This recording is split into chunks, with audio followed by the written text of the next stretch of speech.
안녕하십니까, 조이쌤의 공부톡톡입니다.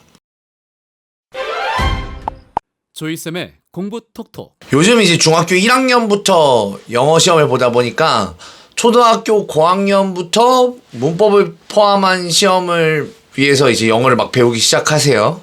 학부모님들을 포함해서 그러니까 제가 배웠던 과거의 영어하고 요즘 학생들이 배우는 영어가 굉장히 다릅니다.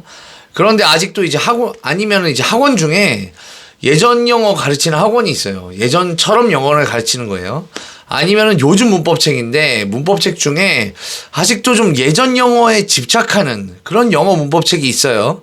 학부모님들도 이게 학부모님들은 죄가 아니죠. 왜냐면 전문가들이 아니니까 예전에 배웠던 영어에 묶여 있어서 학원은 되게 선진적인 학원인데 불만이 있으신 경우가 있거든요.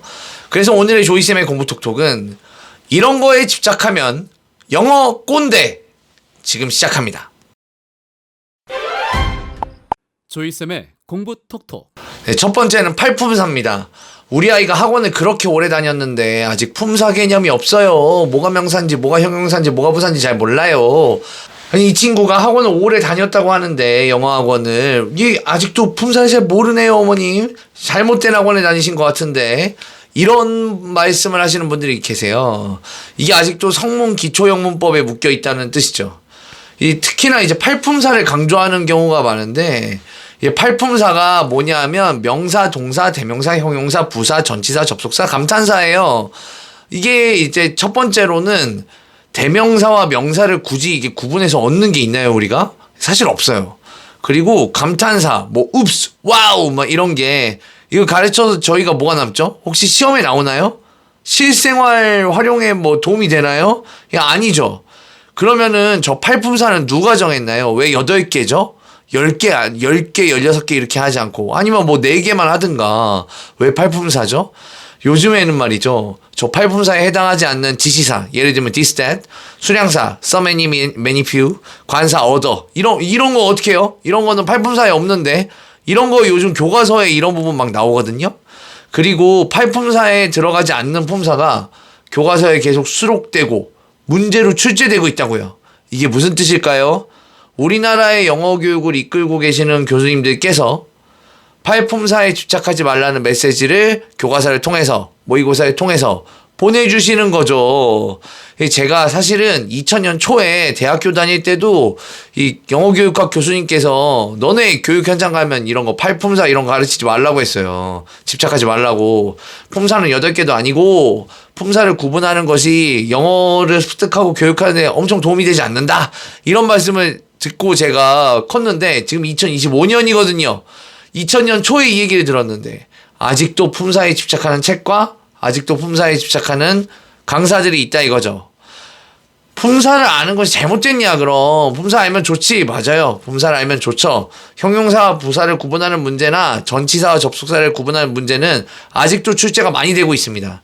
제가 많이 말씀드리고 싶은 건 품사에 집착하면 안 된다고요. 품사가 마치 영어의 전부인 것인 양, 품사를 모르면 영어가 시작도 안 되는 것인 양 하시면 안 되죠. 우리도 품사 하나도 모르는데 용언, 체언 이런 말 몰라도 한국말을 한단 말이죠. 그래서 품사를 모르면 마치 영어에서 1도 모르는 것처럼 취급하면 안 됩니다. 조이쌤의 공부톡톡. 두 번째 오형식입니다. 우리 아이가 주어 동사 개념도 없고 문장을 밑줄 긋고 몇 형식이냐고 물어봤는데 몇 형식인지도 몰라요. 혹은 이 얘기를 똑같이 학원 선생님도 할 수 있어요. 그런데요, 해석자라고 어법 틀리면 이 친구가 해석을 굉장히 잘해요. 그리고 문장의 어법이 좀 틀어져 있으면은 이거 좀 어색한데요? 몇 형식인지는 모르지만 어법이 틀렸어요 하면 그럼 된 거죠. 학생이 그렇게 판단할 수 있으면.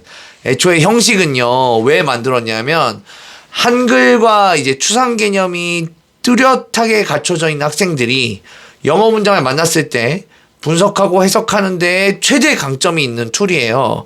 그러니까 이 친구들이 언어가 어느 정도 모국어가 돼 있어요. 사실 이때 모국어는 한국어랑 일본어를 말합니다. 네, 이 한국어나 일본어가 좀 돼 있어요. 영어가 들어와요. 영어 단어만 알고는 해석이 잘 안 되잖아요. 그래서 영어를 보고 이게 몇 형식이구나 하는 거를 분석해서 해석할 수 있게 만들어진 툴이에요. 근데 하지만 요즘 학생들은 어떻습니까? 요즘 학생들은 초등학교 3학년 때부터 원어민처럼 영어를 배우기 시작합니다. 실제 그냥 그냥 일반적인 교육 과정에서요.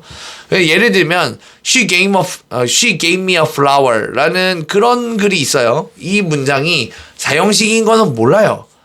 me가 간접 목적어고 flower가 직접 목적어라는 거 그런 거 몰라요. 요즘 학생들은. 하지만 그냥 그거 가지고 해석할 수 있습니다. 그녀가 나에게 꽃 한 송이 줬다. 이렇게 해석하고요. 이게 뭐 사형식이네, 직접 목적어네, 간접 목적어네 이런 거 없어도 해석 다 할 수 있고 만약에 she gave a flower me 이렇게 뒤집어 놓으면 요즘 학생들은 그냥 어색하다고 느낍니다. 사형식인 건 모르고.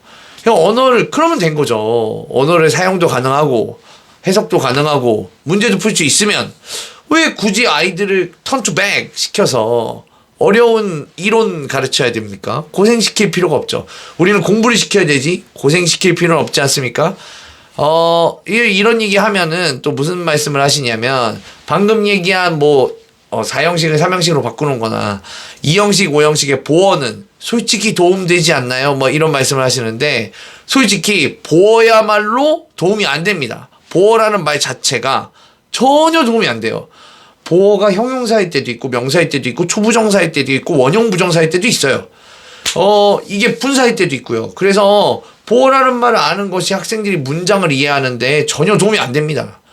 여기가 주격 보어 자리다 라면 거기에 어떤 정해진 분사가 딱 들어가요. 그러면 얻은 게 있죠. 근데 그렇지가 않아요. 보어라는 말을 안다고 해서 이 친구들이 문제를 더 잘 풀 수 있거나 그런 게 하나도 없다고요. 게다가 이 컴플리먼트, 보어라는 말을 어떻게 정의하느냐에 따라 전치사구를 보어로 볼 수도 있습니다. 이건 너무 학술적인 내용이긴 한데 부사가 보어가 될 때도 있어요. 그러니까 실제로 우리가 과거의 성문 영문법을 통해 배웠던 그 문법의 중심이 현대 기준으로는 너무 단단해요. 너무 완고하고 너무 고집스러워요. 실제로 사용하는 언어는 더 유연하고 말랑하죠. 그래서 실제로 그런 단단한 영어는 이미 다 깨져 있고 5형식을 모든 문장을 다 판때기 위에 올려놓고 이거를 5조각으로 내는 게 5형식이거든요. 정확히 다 정의될까요? 아닙니다. 실제로는 5형식으로 분류되지 않는 문장들도 있어요. 그러니까 모든 영어 문장을 커버하지도 않고 학생들의 언어 이해를 역행시켜야 되는 그런 문장의 5형식에 집착할 필요는 없습니다. 조이쌤의 공부 톡톡.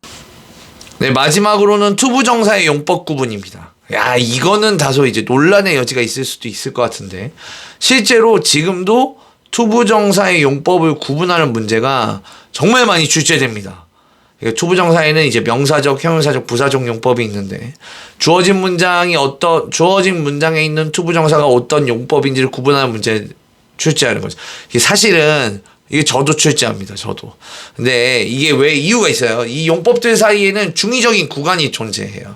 그러니까 예를 들면 I bought some pencil to draw my portrait 라는 문장이 있을 때 내가 그림을 그릴 펜슬을 샀다 라고 보면 형용사적 용법이고 그림을 그리기 위해서 펜슬을 샀다 그럼 부사적 용법이 됩니다. 이게 구분이 안 되죠?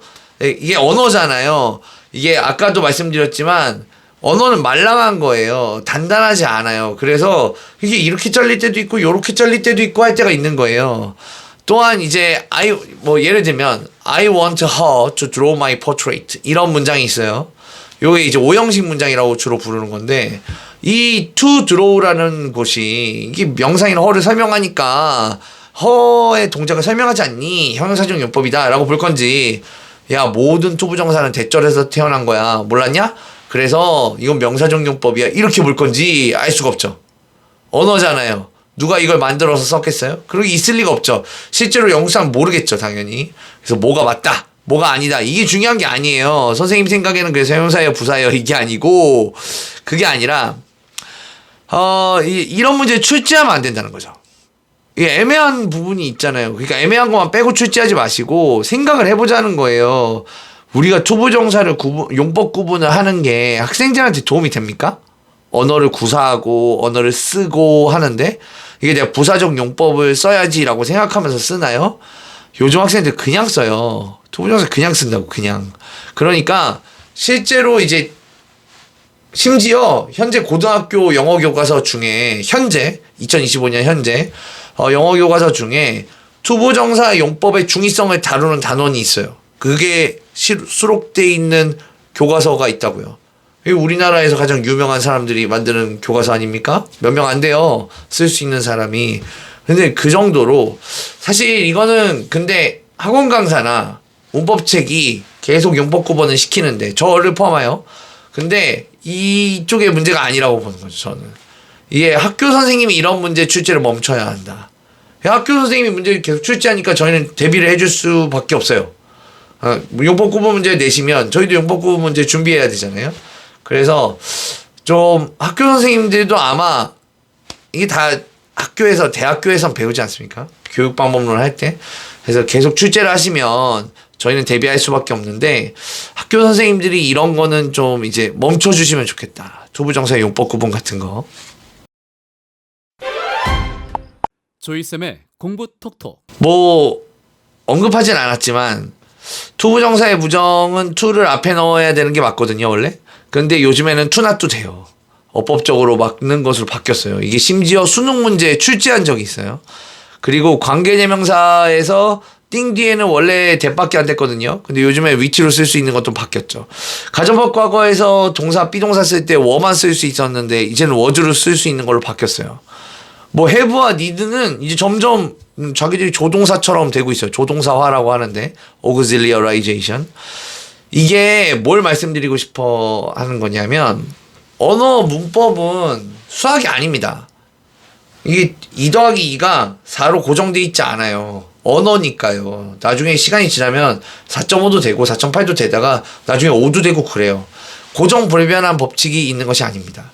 언어이다 보니까 시간이 지나면서 광범위하게 바뀌기도 하고 협소하게 바뀌기도 하고 언어를 가르치는 저를 포함해서 모든 관계자분들이 좀 언어의 변화에 맞게 과거에 내가 배웠던 그 언어에 묶이지 않고 가르쳐야 한다고 생각합니다. 지금까지 조이쌤의 공부톡톡이었습니다. 좋아요와 구독. 땡큐 땡큐.